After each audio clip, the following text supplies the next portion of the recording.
My mother always preferred my golden brother and humiliated me, but when he scammed her and left her on the street, she tried to come back to me. My response left her in shock. For as long as I can remember, my mother made it clear that in her world, there was only room for one star, and that star was not me. She didn't need to say it openly. It was evident in every gesture, every choice, and every small decision she made over the years. My brother Alex was the golden child, the favorite, the pride of the family. And well, I simply existed. I grew up in a home where love had a price, and unfortunately, I could never afford it.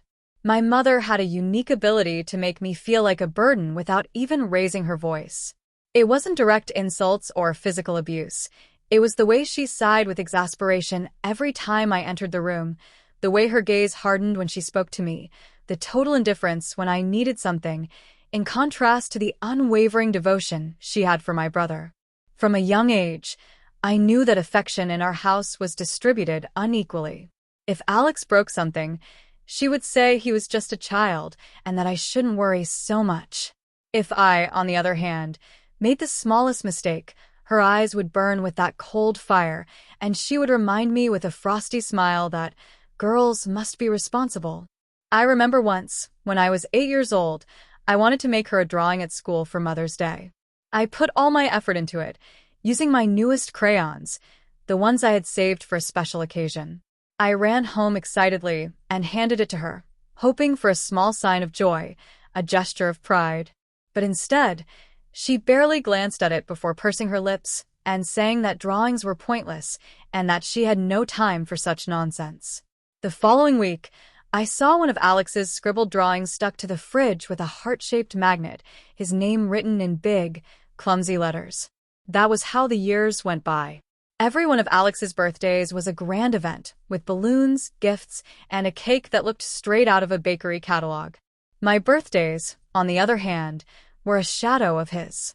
If I was lucky, I got a small cake from the corner store and a practical gift like clothes or school supplies, while he got the latest video game console or the newest phone. The first time I truly understood the depth of the difference between us was when I turned 13. I wanted a book, just one, a fantasy book I had seen in a bookstore and dreamed of reading. I asked my mother for it with all the hope in the world, and she looked at me as if I had asked for a trip to space. She said books were expensive, that it made no sense to waste money on something so unnecessary. A few weeks later, she bought Alex a special edition game that cost 5 times more than the book I had asked for. Adolescence only reinforced this dynamic. Alex could do whatever he wanted without consequences. If he got bad grades, my mother blamed the teachers, saying that the school didn't understand his potential. When I got perfect grades, she barely lifted her eyes from her phone to mumble a dry, "good job." If he came home late, she called him independent. If I did the same, she yelled that I was shameless and acting like a disgrace. At 17, I started working part-time to save money and buy my own things because I realized that if I depended on my mother, I would never have anything of my own. Alex, on the other hand, received money without even asking, simply for existing. But the worst part came when we both finished high school. Alex, of course, wanted to go to college, and my mother moved heaven and earth to make sure he had everything he needed. She paid for his tuition, bought him a car, and filled his bank account with enough money so he wouldn't have to worry about anything. On the other hand, when I mentioned that I wanted to study, she looked at me incredulously and said she had no money to waste on unnecessary things. "If you really want to study, work for it," she said with that condescending tone I hated so much. So I did. I worked tirelessly, studied, and saved every penny. I paid for my own tuition, books, and transportation. There was no help from her, not a single gesture of support. When I graduated, I got a good job and, over time, built a life far away from her and the shadow of my brother. I thought I was finally free, that I wouldn't have to deal with the sick dynamic my mother had imposed on us since childhood. I was so wrong. A few months ago, I saw her name on my phone screen for the first time in years. The moment I saw it, I knew something was wrong. My mother never called me without a reason, not after all those years of ignoring me, as if I didn't exist. I answered with a mix of curiosity and caution. On the other end, her voice, broken and almost unrecognizable, surprised me. She was desperate. She didn't know where else to turn. It didn't take me long to realize what had happened. Alex, her golden son, her pride and joy, had scammed her. I didn't understand the full details, but somehow, he had convinced her to hand over control of her finances. Maybe he manipulated her, maybe he persuaded her that it was for her own good, that it was an investment, that he would take care of everything. I don't know. What I do know is that, within weeks, she was left without a single cent. Not only did he drain her accounts, but he also sold her house and disappeared without a trace, leaving her with debts and nowhere to go. The woman who had always looked at me with disdain, who made me feel like a stranger in my own home, was now asking me for help. I remember staying silent for a few seconds, listening to her shaky breathing on the other end of the line. Anyone else in my position might have felt compassion. They might have felt the urge to forgive, to offer shelter. But I felt nothing. Or rather, I felt something unexpected, relief. Relief that, for the first time in my life, she was facing the consequences of her actions. With the calmest voice in the world, without a trace of emotion, anger, or joy, I told her that I couldn't help her.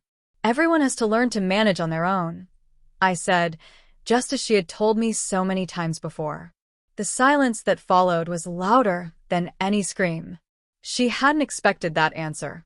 She couldn't believe that the daughter she had ignored all her life was now turning her back on her.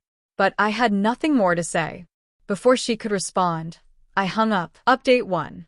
2 weeks have passed since that phone call. The one where my mother, the same woman who treated me with indifference my entire life, begged me for help in a tone of desperation I had never heard before. At first, I expected her to try something else. Knowing her, I knew she wouldn't give up so easily. My mother never accepted no as an answer, at least not when it came from me. She was an expert in manipulation, in finding the exact pressure point to make me feel guilty, to make me doubt my decisions. It didn't surprise me that her attempts to contact me continued almost immediately. What had surprised me was how quickly her desperation turned into aggression. At first, her calls were constant. When she realized I wouldn't answer, her messages started flooding my inbox. The first one was simple, almost cold, as if she were still trying to maintain her dignity. She said she needed to talk to me, that it was urgent, that I couldn't ignore her at a time like this. I left it unanswered. The next message arrived just a few hours later, and this time, the tone was more direct, more dramatic. She said she had no one else but me, that I was her only family, that she couldn't believe I was abandoning her in the worst moment of her life. Then, the messages became erratic, oscillating between pleas and reproaches. One day, she would ask to stay at my house, just for a few weeks, until she could get back on her feet, as if that were a reasonable request after all the years she treated me like a stranger. The next day, she would accuse me of being heartless, of being selfish, of being an ungrateful daughter who didn't appreciate everything she had done for me, everything she had sacrificed. But the message that really caught my attention was one that arrived in the middle of the night. I saw it when I woke up, still groggy from sleep. It said, "I don't know how much longer I can take this. Maybe soon, I'll join your father." It was a crude attempt at manipulation, a calculated phrase meant to make me panic, to make me believe she was on the verge of collapse. But it didn't work. My mother had always used drama as a tool to get what she wanted. She knew how to twist words, how to make any situation revolve around her. But this time, her performance had no audience. I closed the message without replying. The silence seemed to enrage her even more. In the following days, her manipulations intensified. She swung from desperation to fury in a matter of hours. She told me I would regret this, that one day I would realize how much I needed her, that when I was alone with no one to turn to, I would remember what I had done to her. Not a single message included an apology.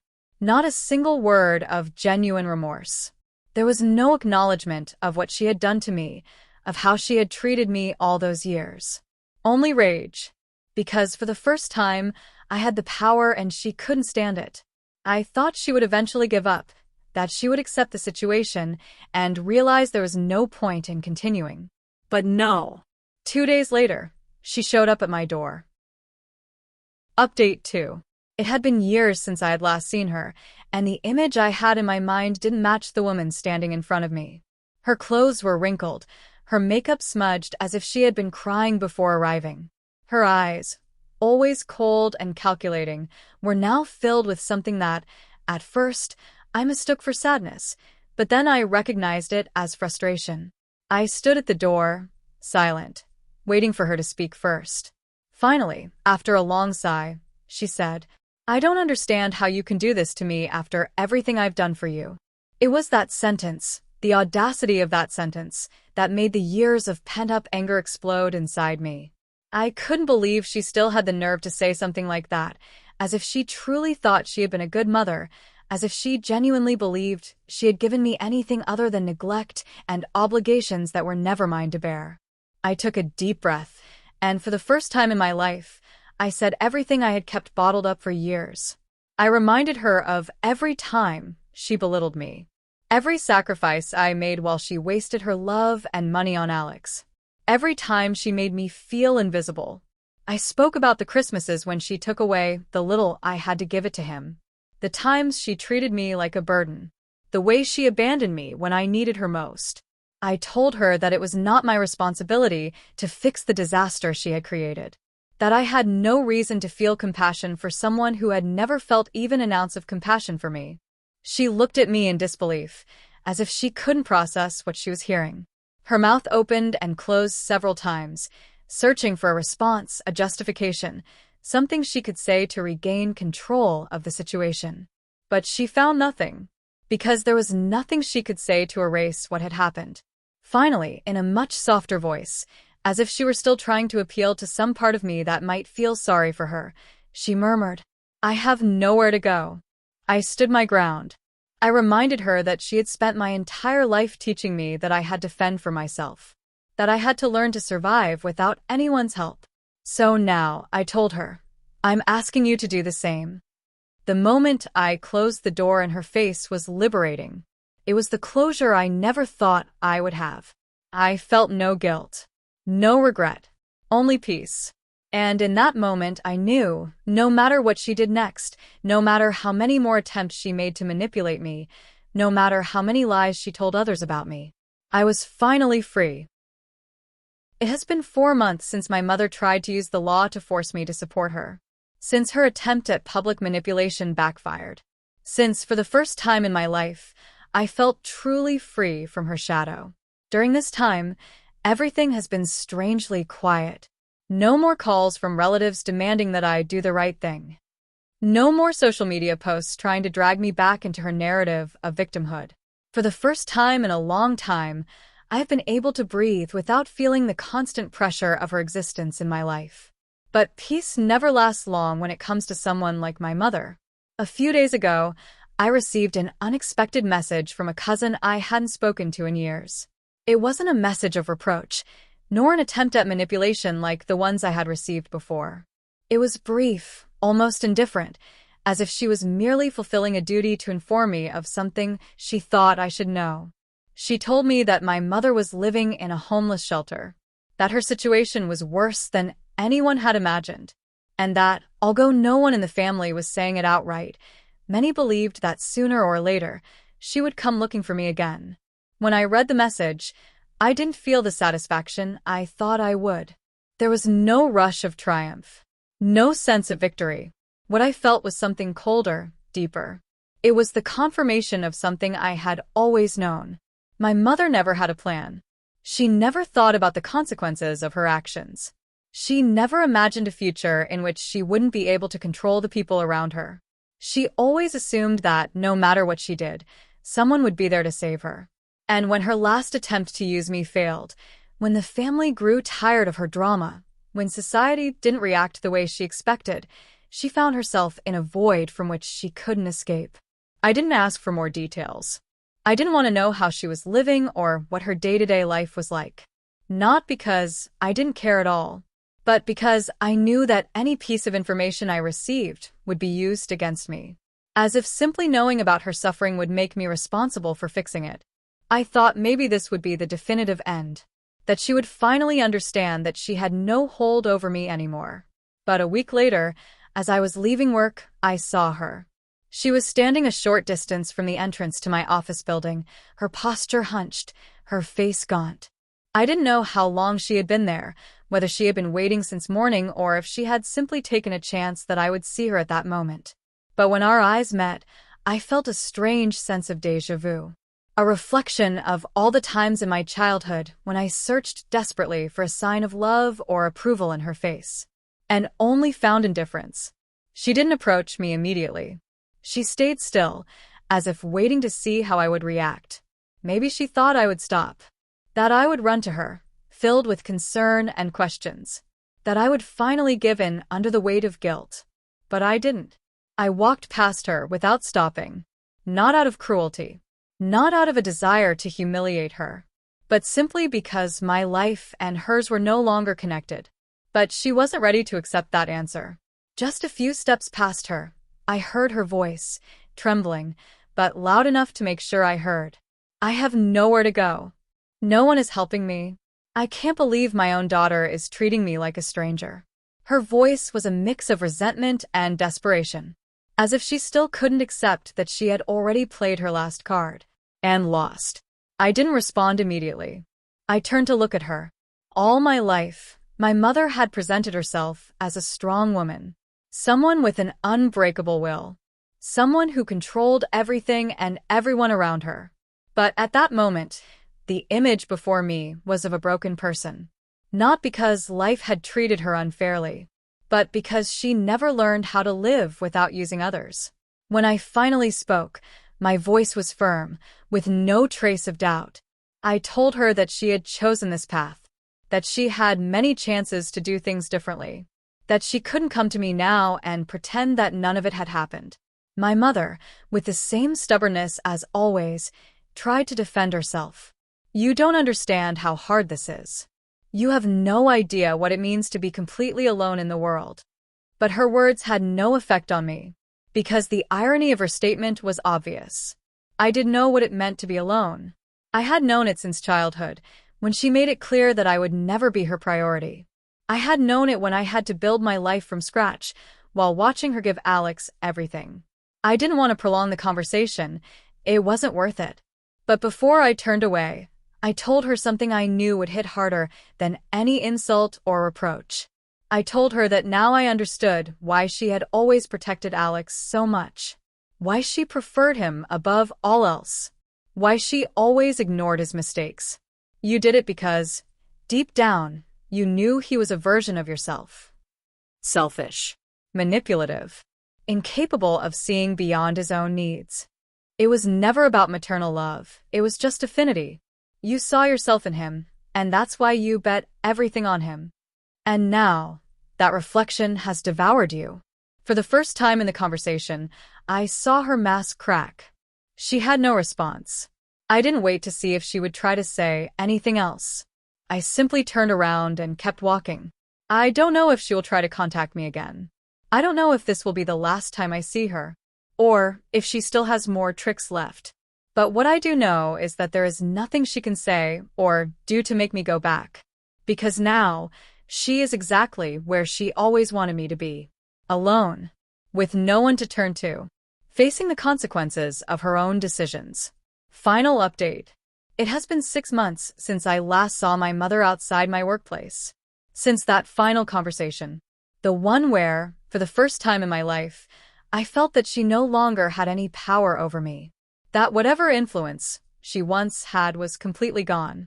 During that time, I haven't seen her again. No more direct messages. No more attempts at manipulation. No more relatives trying to pressure me. But the story didn't end there. Because when someone like my mother loses everything, they don't just fade into the shadows. A few weeks ago, I found out what had happened to her. Not because I went looking for answers, but because the information found its way to me. Through someone who couldn't resist sharing the latest family drama. It was my aunt, my mother's only sister, the one who had always remained neutral. She told me that my mother had ended up in the hospital, not because of an illness, not because of an accident, but because her body had finally begun to break down from life on the streets. And in her delirium, in her weakest moment, she didn't call for Alex. She didn't ask for the son she had given everything to. She asked for me. But I was no longer that little girl waiting for her love. I had already won.